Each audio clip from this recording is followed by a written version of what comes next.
Hi and welcome to my little mini review of the Hawke Night Vision 5x40 digital monocular camcorder.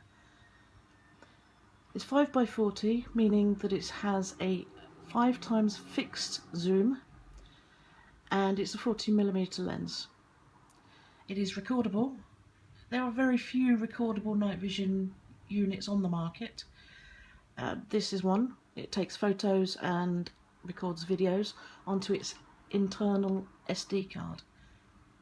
Okay. This isn't a full review, it's just a slight unboxing, even though it's already been unboxed, just to show you what comes in the box and its features. Okay, so there's the box. Yeah. Okay, in the box you get the camcorder, obviously. You get a little screen wipe, 2 batteries. Now I hate these batteries. They're those little chubby fat things and they have really terrible battery life. Only takes one of them.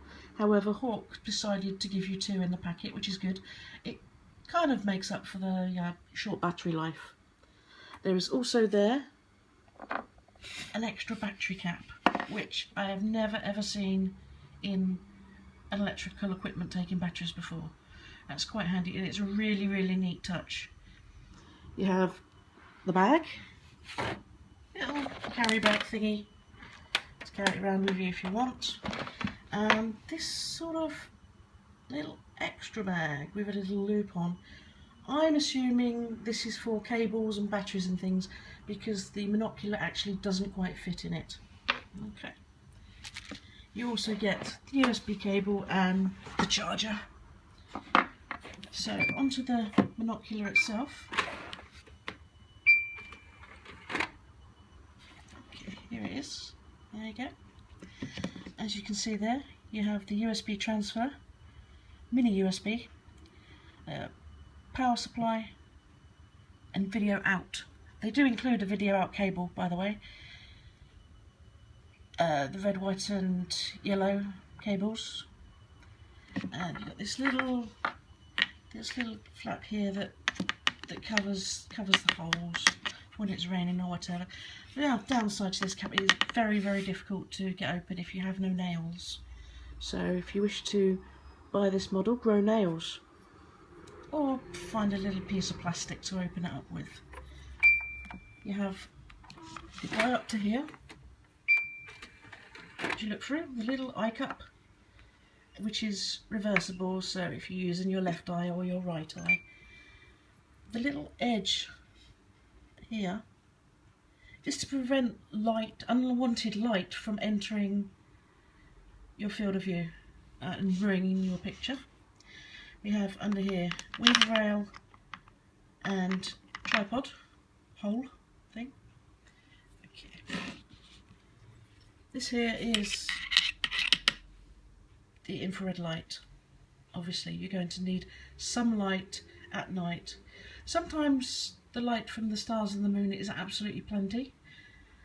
Sometimes you would, on cloudy nights maybe, you would need the extra infrared, which has levels from 1 to 9, so you can set it accordingly depending on how much light you need.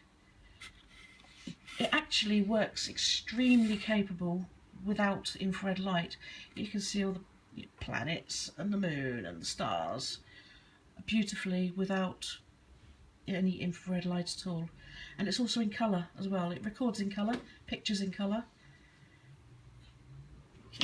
Front here, obviously the lens, which this bit here is the focusing part. Okay. Back here you have a nice little hand grip. Makes it really comfortable to hold. Mind you, I think if you've got very large hands, you may have a problem with the controls on the top. More on the controls shortly. Okay. Battery cap. And that's about every socket on the unit. Here's the controls. Okay. There we have on-off button. This is the button to switch between brightness of the screen and the IR levels 1 to 9. This flicks between camera and video, and these two here, whilst you're recording, it is the, I forgot, oh shoot, oh yeah, digital zoom. Digital zoom is rubbish on cameras anyway, and you may find that you do not need to use it.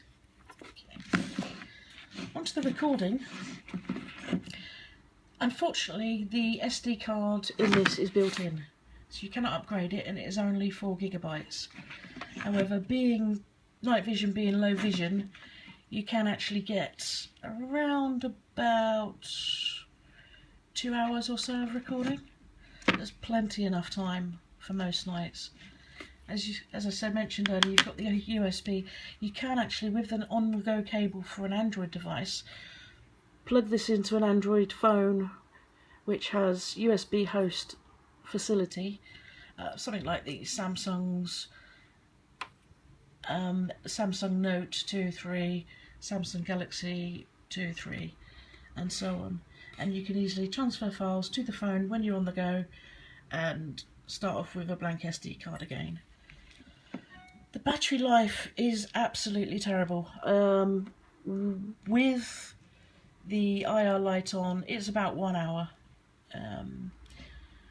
With the IR light off, is about 90 minutes. I haven't actually tested this, but I have seen that I needed frequent battery changes, which is why the extra battery in the packet was very handy. What else? I think there's not really much else to say about this. Oh, the price.